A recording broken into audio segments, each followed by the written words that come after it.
Alhamdulillahi Rabbil Alameen wa salatu wa salam ala Rasul al-Kareem. Assalamu alaikum wa rahmatullah. So there's a slight change in the program this morning. So what we're going to do is that some of the sessions which are related to self-development, to personal development, we will do this morning. And Sheikh Hassan has asked just to give him a little bit more time so that he can finish his preparation on the modules on Ulumul Hadith. So the Ulumul Hadith will be done a little bit later on, either this morning or this afternoon. So that's the way that we're going to do the program, inshallah. So this morning, we're going to start off with it's a pact. If you look at what has been written, there's quite a lot which has been written in terms of what we hope to cover. So we're looking to cover personal transformation.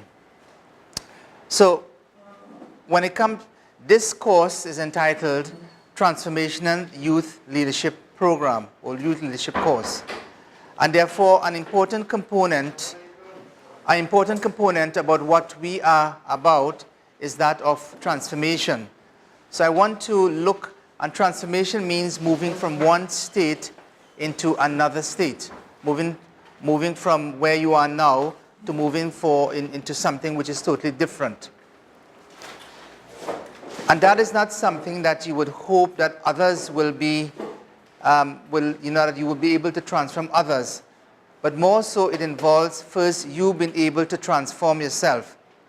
For if you cannot transform yourself, you can do very little to transform society.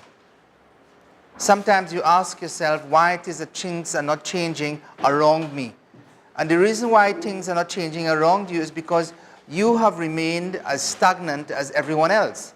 You're doing the same as everyone else. You might be complaining, but that's all you're doing. You're just complaining like everyone else. So we are going to look at, inshallah, we're going to look at three different aspects of transformation, but I just wanted to in a sense, firstly, ask you, I have a task here. So I'm going to conduct a little experiment. So for this, I need a volunteer from the audience. It's an experiment. It's called a guinea pig. All right, yeah. So it's a guinea pig. It's an experiment. So I need a volunteer to come up, which I'm going to put you through an experiment. So who would like to demonstrate? So who would like to demonstrate? Who would like to come up? No, come. Anybody? Okay. Oh, what's your name? Abdul Ahad. What's your name? I'm Abdul Ahad. Assalamu alaikum. Wa alaikum salam. Rahmatullah. Okay, have a seat. Thank you. Okay, so the experiment is finished. He's passed. Flying colors. Now, when I asked the question, I need a volunteer, what went through your mind? What's going to happen? Your concern is what's going to happen? Am I going to ask you a question that is going to be difficult? Am I going to be asking you something to do something which you feel as though you may not be able to do and that you might look like, like a complete idiot in front of everybody else? So there is a certain sense of when you ask people to volunteer for something, there's a certain sense of vulnerability. Okay, you become very, very vulnerable.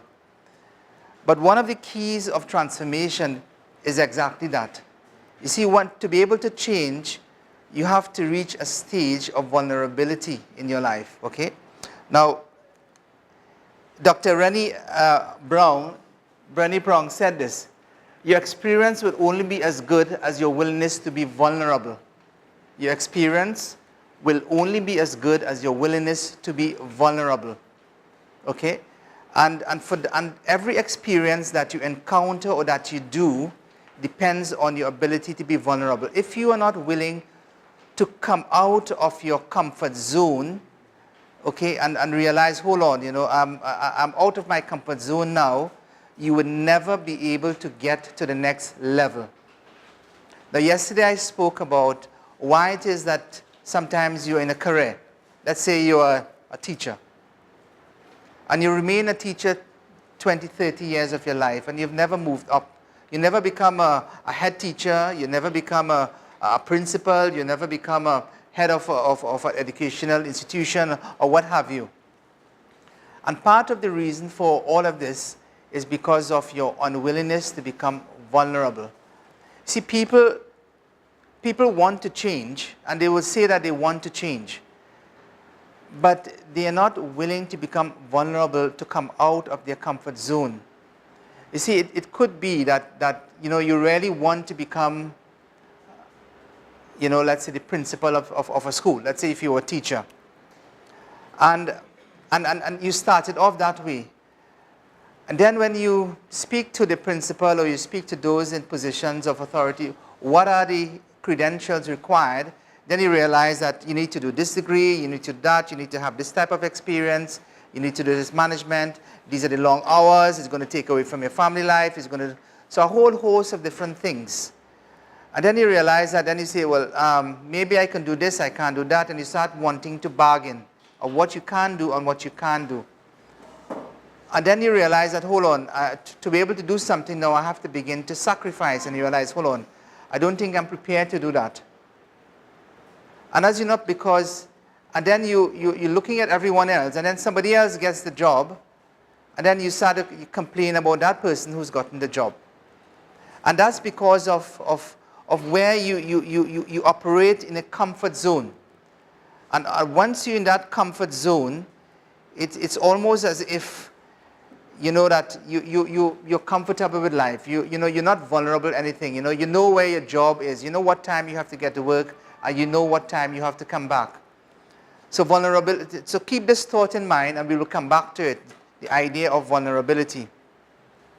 Now, we've just passed through the month of Ramadan, and I just want to show you the cycle in which how the companions of the Prophet Muhammad sallallahu alaihi wasallam, how they operated, how they viewed Ramadan.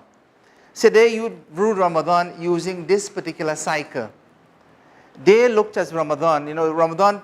People often use the expression that Ramadan is a month of training, and you may well have heard it. It is a month of training. But this is not entirely correct. It is not a month of training. If you think about, the 100-meter champ, Ato Bolan. Is it Ato Bolan or who is it? Usain Bolt. Okay. If you look at him, when he goes to race, let's say in the Olympics or in the whatever it is, that particular race, is he in training? That's the highlight of his career. Is the highlight of everything that he has ever done. Is he training? Would you consider that to be training? No. Okay, he's not training. The training is something which he's done before. What he wants to do now is that he wants to execute. He wants to show that all of this training which I have done, I can, on that particular moment, I can bring it all together and get exactly what I want. And this is how the Sahaba looked at it. So they were doing the training well 6 months before. So when it came to the month of Ramadan, they were executing a plan. They knew they were maximize. That's how you maximize and get the best of the month of Ramadan. And then for the next 6 months, again, it's an acceptance of a dua, that all of this which we have done now, that may Allah subhanahu wa ta'ala accept it from us. And then they go through back that cycle. So Ramadan became a significant event in their life. It's almost as if, it was the Olympics of the year for them, the World Games of the year for them. And it was as if they were executing a plan.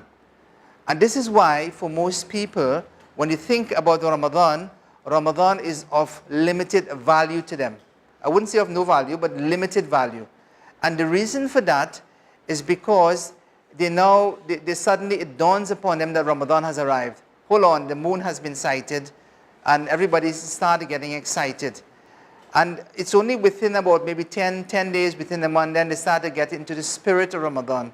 Until the month of Ramadan goes and they've hardly achieved what they would have loved to. So this is, again, the Sahaba's analogy. It's about sowing, and it's about planting, it's about reaping the fruits of the month of Ramadan. And this is how they executed their plan. So Rajab, Sha'ban, the month of Rajab is the month of sowing, the month of Rajab, then Sha'ban, and then the month of Ramadan where the fruits comes, inshallah. So for this particular session, I will be looking at 3 ideas which are related to personal transformation. And those 3 ideas are the idea of a mindset, which is so important. Mindset thinking has now become something which people realize that it's one of the keys to transformation. And the next one is that of self-awareness.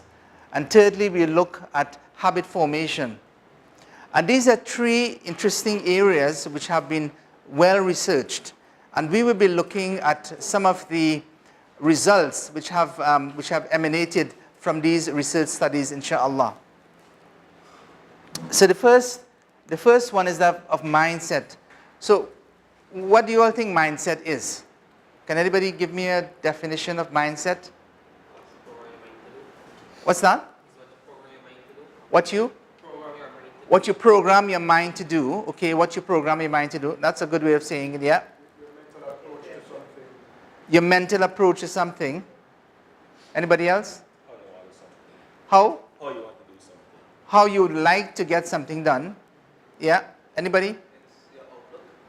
Your outlook. Okay. What, sisters? Anything? What do you think mindset means? Have you heard the term before? Yeah? So what do you think it means? All right. So you want to summarize then? How do you think about things? Yeah. I think all of these are important